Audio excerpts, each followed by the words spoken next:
Bonjour les amis, nous sommes aujourd'hui le 27 février 2023 et le Seigneur parle par Moïse et déclare: tu leur diras, soyez saints car moi, le Seigneur votre Dieu, je suis saint.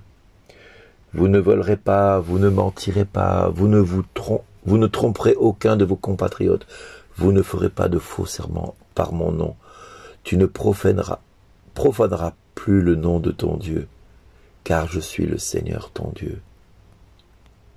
Tu n'exploiteras plus ton prochain, tu ne le dépouilleras pas, tu ne retiendras pas jusqu'au matin la paye du salarié, tu ne maudiras pas un sourd, tu ne mettras pas d'obstacle devant un aveugle, tu craindras le Seigneur ton Dieu. Oui, tu n'avantageras pas le faible, tu ne favoriseras pas le puissant, tu jugeras ton compatriote avec justice, tu ne répandras pas de calomnie contre quelqu'un de ton peuple, tu ne réclameras pas la mort de ton prochain. Tu n'haïras pas ton frère dans ton cœur, tu ne devras jamais réprimander ton compatriote, tu ne toléreras pas la faute qui est en lui, tu ne mangeras pas le pain de ton frère, tu ne te vengeras pas, tu ne garderas pas de rancune contre qui que ce soit. Tu aimeras ton prochain comme toi-même, car il est ton Seigneur et ton Dieu. Oui, frères et sœurs, ce qui frappe pour moi mon cœur, tu ne toléreras pas la faute qui est dans ton frère. Aujourd'hui, mon péché serait grand si je disais que chacun de vous n'a pas besoin d'aller se repentir. Mais je connais tes faiblesses, mon frère. Je connais tes faiblesses, ma sœur. Je sais que tu es pécheur, tout comme moi. Et tout comme moi, je ne tolère pas le péché en moi. Je ne peux pas le tolérer en toi. Parce que ce n'est pas être enfant de Dieu que de tolérer. Non, la tolérance ne fait pas partie du projet de Dieu dans notre vie. La tolérance vient des hommes. On tolère la faiblesse de l'un, on tolère le péché de l'autre. Tu comprends, il faut tolérer qu'il y ait des homosexuels. Nous devons tolérer leurs péchés.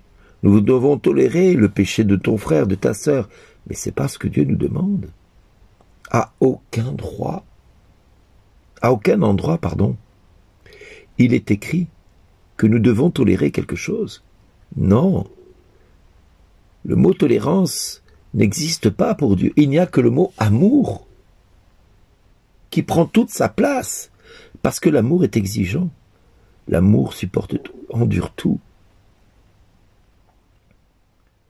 Oui, l'amour doit conduire tes actes et tes pensées. L'amour doit conduire tout ce que tu fais au quotidien. L'amour doit t'inspirer de pensées saines et justes et bien à propos. L'amour doit t'amener à grandir et à laisser grandir Dieu en toi, comme l'unique source de ton bonheur. L'amour doit te pousser à dire à ton frère et à ta sœur: tu vois là ce que tu fais, c'est pas bon. Tu devrais arrêter tout de suite. Parce que ça te conduit droit dans le mur. Il y a quelque temps de ça, j'ai rencontré un homme qui est dans la drogue. Il me demandait de l'aider. Et je lui ai dit, la première des choses que tu vas devoir faire, c'est de mettre de l'ordre dans ta vie. Aère ta maison. Parce que ta maison sent la drogue. Et il n'est pas bon que tu sois avec ce climat-là dans ta vie. Puis ensuite, va chercher, trouver un travail. Puis ensuite, je lui ai dit, tu veux que je continue à t'aider? Je lui ai dit. Il m'a dit oui. Je dis alors maintenant, il faut que tu mettes de l'ordre dans ta vie. Tout ce que tu es de ce péché, moi je ne peux pas le tolérer. Tu dois mettre de l'ordre dans ta vie. Il me dit, mais tu ne comprends pas ce que j'ai vécu dans moi. Ça ne t'excuse pas dans ton péché. Et je lui ai sétillé tout ce que j'ai vécu dans mon histoire.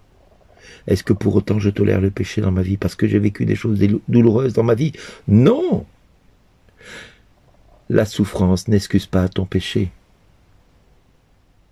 Elle peut te permettre de comprendre ce que tu vis, mais elle ne t'excuse pas. La souffrance doit t'appeler à rechercher la sainteté dans ta vie. Parce que Paul nous dira dans Romains 8, 18, « J'estime en effet que les souffrances du temps présent sont sans comparaison avec la gloire qui doit être révélée en nous. » Alors si tu as souffert dans ta vie, cela ne doit pas te conduire à pécher, mais à aspirer à voir la gloire de Dieu venir dans ta vie. À voir Dieu dans toute sa splendeur et dans toute sa sainteté. Le commandement du Seigneur est limpide, il clarifiera ton regard, il va éclairer ta vie, parce que tu dois avoir la crainte de Dieu, c'est-à-dire cet amour pour Dieu qui te pousse à aller et à rechercher sa face. Oui mon frère, oui ma sœur, aujourd'hui tu dois rechercher le Christ, parce que le Christ t'appelle à venir à lui de tout ton cœur, de toute ton âme, de toute ta force, de le rechercher en esprit et en vérité, et d'accueillir les paroles de ma bouche en ce jour, Seigneur. Oui, d'accueillir les paroles de ma bouche, qui dit « Va et repens-toi ». C'est ce que Dieu nous dit à chacun.